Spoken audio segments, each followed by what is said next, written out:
Eh, galing mo naman pala eh. Na-predict mo na agad yung future Ino, natin. ititiin namin ng mama mo para tuloy na siyang makulong. Natural na ipagtatanggol mo siya.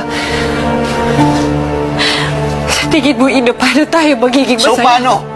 Kalimutan na lang, goodbye na lang, gawin Mali na lang itong yun. ginagawa natin, Ino. Mali itong nagmamahalan tayo. Paanong mali?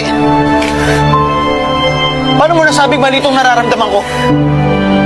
Eva, buong buhay ko ginagawa ko yung tama. Tapos dumating ka sa buhay ko at pinagtatanggol kita sa mga magulang ko. Mali bang mahalin kita? Eh di sige, kung ganon, gagawa na lang ako napakaraming mali ng paulit-ulit dahil mahal kita. Pero ayoko sa tuwing pipiliin natin na mahalan yung isa't isa, nasasaktan natin yung pamilya natin.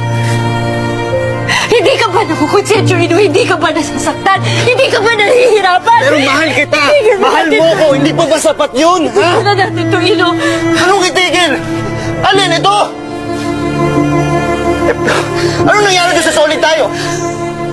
Kung ngayon pala sumusuko ka na. Ano yung wala na lang lahat yun?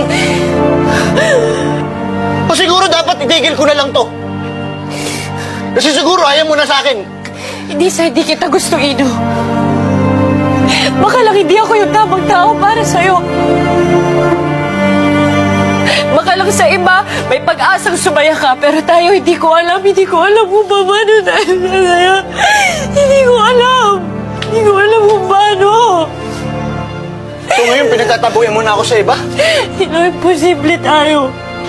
Imposible tayo.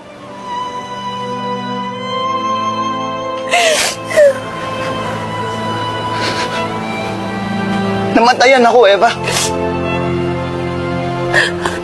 Pero kahit namatayan ako, kaya pa rin kitang ipaglaban sa pamilya ko. Hindi ako namatayan, Ino. Hindi pa. Pero hihintayin ko pa bang dumating doon?